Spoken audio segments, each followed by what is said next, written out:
Assalamualaikum, Ariff, our respected lecturer, and hi everyone.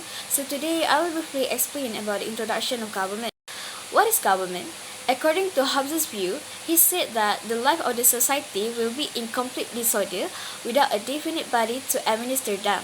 Means that without government in the country, the society cannot function properly. First of all, the system of government in Malaysia practices a constitutional monarchy. Means that the government's power is limited by the constitution. There are three main elements of government in Malaysia, which is Yang di-Pertuan Agong, YDPA, the Prime Minister, and also Parliament. But in this presentation, I will more focus on the YDPA. Who's the YDPA? YDPA is the head of state of Malaysia as stated under Article 32.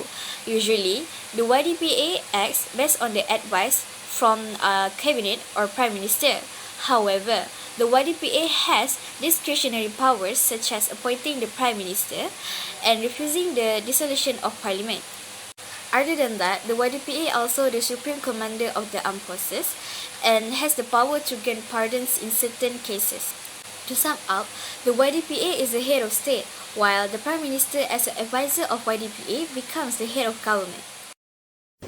As I am sitting here, it is my pleasure to explain to you what is the functions of Yang di-Pertuan Agong in constitutional, executive and legislative. As Malaysia's constitutional monarch, the Yang di-Pertuan Agong, also known as YDPA, fulfills the role of head of state with powers over the administrative, legislative and judicial branches as outlined in the constitution. His primary responsibilities including upholding law, protecting Islam as the official religion and promoting good governance as per Article 37 in bracket 1 of the 4th schedule. The YDPA must act according to the Cabinet's advice unless otherwise specified by the Constitution. However, the legal scholar Dato' Emeritus Prof. Dr. Shad Salim Faruqi suggests that the YDPA retains some residual powers, such as accepting advice from a caretaker government and dismissing the Prime Minister if he loses the confidence of the Dewan Rakyat. Secondly, the Federal Constitution and Parliamentary Acts describe the YDPA's powers as the federal head of state, which include appointing the Prime Minister and Cabinet members, selecting election commissions members, and dissolving the Cabinet. Both the YDPA and Malay state rulers are recognized as leader of Islam and are tasked with safeguarding the interests of various communities as well as the unique status of Malays and the indigenous people of Sabah and Sarawak.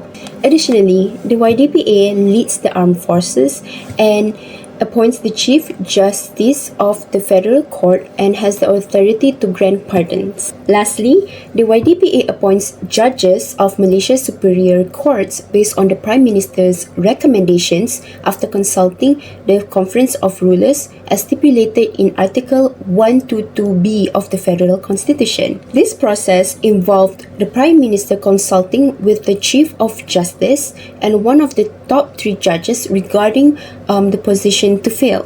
The Judicial Appointments Commission, or also known as JAC, established under the Judicial Appointments Commission Act 2009, assists the Prime Minister in advising the Agong on these appointments. While the JSC recommends qualified candidates, the Prime Minister is not obligated to accept these recommendations. Candidates must meet specified qualifications, including integrity, competency, and a moral character, thus creating a more structured two-step judicial appointment process. The Yang di-Pertuan Agong, or YDPA, is Malaysia's constitutional monarch. He plays an important role in judicial, diplomatic and military affairs, while acting mainly on the advice of elected leaders. Judicial functions. In the judicial system, the YDPA is a symbol of justice. He appoints top judges such as the Chief Justice and the President of the Court of Appeal. However, these appointments are made based on advice from the Prime Minister and the Judicial Appointments Commission or JAC. This process ensures judges are chosen fairly and transparently, helping to protect the independence of the courts. Diplomatic functions. Internationally, the YDPA represents Malaysia as head of state.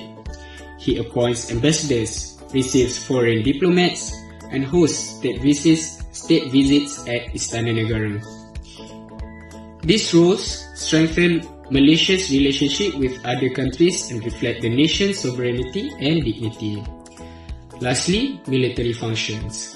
Under Article 41 of the Federal Constitution, the YDPA is the Supreme Commander of the Malaysian Armed Force.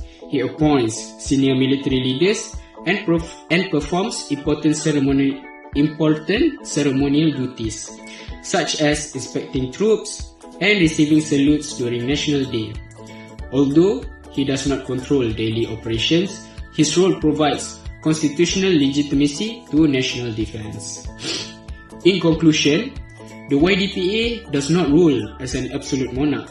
Instead, he serves as a symbol of unity, justice, and stability within Malaysia's democratic system.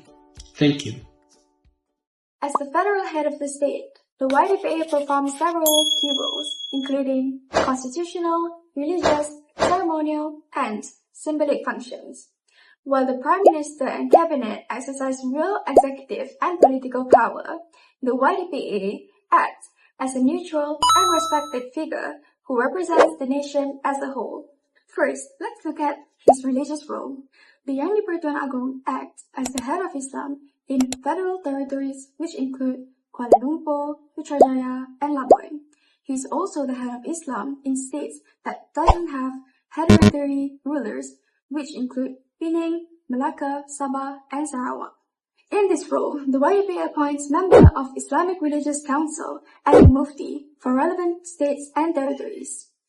This allows him to oversee Islamic affairs such as religious education and practices, while also still respecting the freedom of religion for other faiths in Malaysia. Next, the Yang di-Pertuan Agong also performs important ceremonial and symbolic functions. One of his key responsibilities is related to Parliament. The YDPA has real authority to summon, postpone, and dissolve Parliament, and he also gives royal assent to bills before they became law. Although these duties are mostly formal, they are essential in ensuring that law follows the Constitution. He is also known as the Fountain of Honor, meaning he has the power to grant or award national honors and titles to individuals who has contributed to the country. Most importantly, the YDPA acts as a symbol of unity. He stands above politics and represents Malaysia's history, tradition, and national identity, especially during national ceremonies and official events. Finally, in terms of constitutional balance, the Yang di-Pertuan Agong acts on the advice of the Cabinet. However, in certain situations, he has limited discretionary powers. These powers act as a safeguard to ensure balance within the system of government and help to maintain stability during the times of political uncertainty. In conclusion, the Yang di-Pertuan Agong plays an important role as the head of the state in Malaysia's constitutional monarchy. Although executive power is exercised by the Prime Minister and Cabinet, the YDPA carries out key constitutional, judicial, religious, and ceremonial functions based on the federal constitution. His roles helps to maintain the rule of law, balance of power, and political stability. Therefore, the institution of the Yang di-Pertuan Agong remains vital in safeguarding Malaysia's systems of governance.